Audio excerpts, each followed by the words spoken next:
Anyone who wants to run is welcome in this race. I don't understand how Mr. Weiner is returning to politics so soon after a terrible, terrible scandal that demonstrated a severe flaw in character and judgment.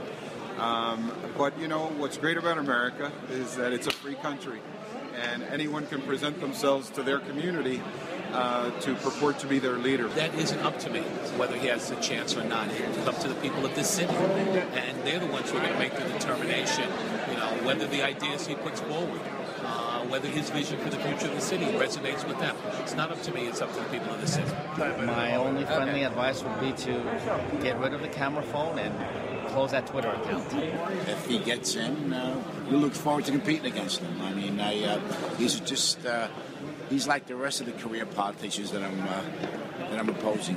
I think obviously whatever next step Congressmember Weiner makes is a decision he and his family have to make together, and I wish him and them well in whatever decision they make.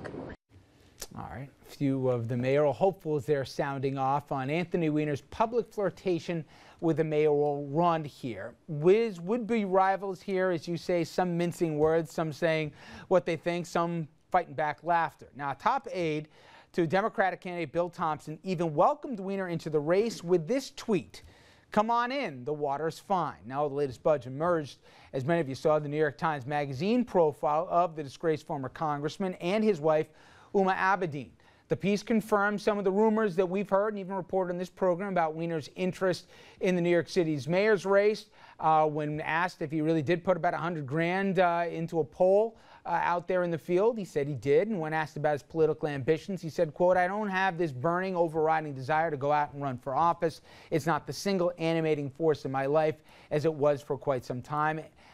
Dominic is laughing in the background, but I do recognize to some degree it's now or maybe never for me in terms of running for something. And then there's the other side of the coin, which is, am I still the same person who I thought would make a good mayor?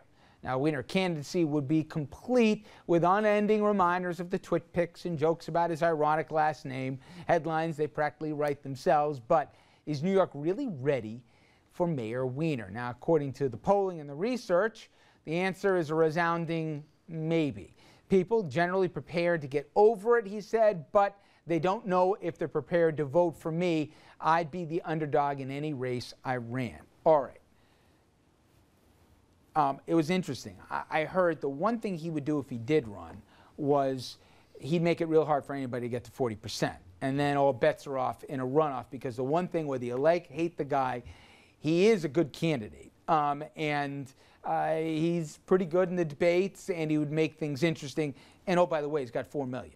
I don't agree with his politics, but yes, he's a great candidate. He's a great politician, knows what to do. I mean, that New York Times piece, I think, was from a personal standpoint for what he had to do, the right audience. It's not, by the way, it's not even public yet other than the internet. It's in Sunday's New York Times Magazine. We've been talking about it all week. I mean, that's a pretty smart play at this point, because the average voter may not even read it online yet. Does he have a snowball's chance of you-know-where? Well, you know what?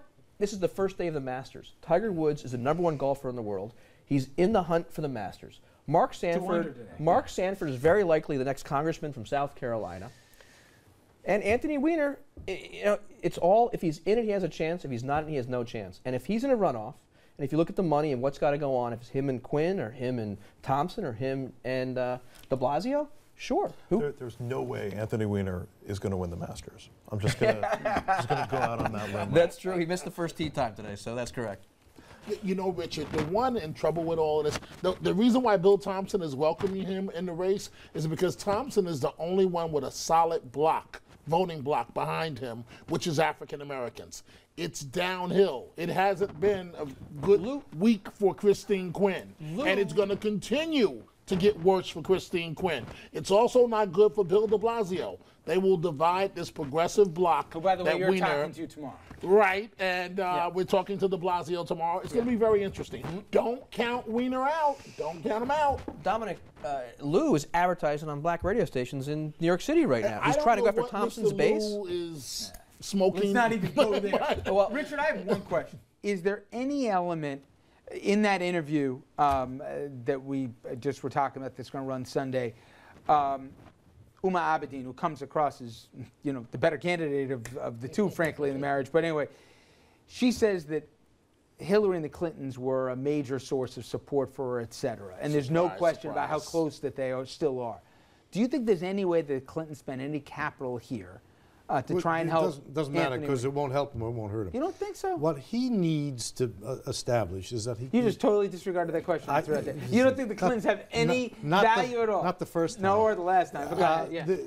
It doesn't matter what the Clintons do, and it doesn't matter what de Blasio or the rest of them do. Really? The question is, will the voters of the city give him a fair hearing on his ideas, his plans, and his personality and ability to run the city? South Carolina. If they do, he's in the game. Carolina. If he's not, if they won't, if there's some enormous wall, it sounds like he thinks there isn't such a wall. It sounds to me like he's running, and it sounds to me.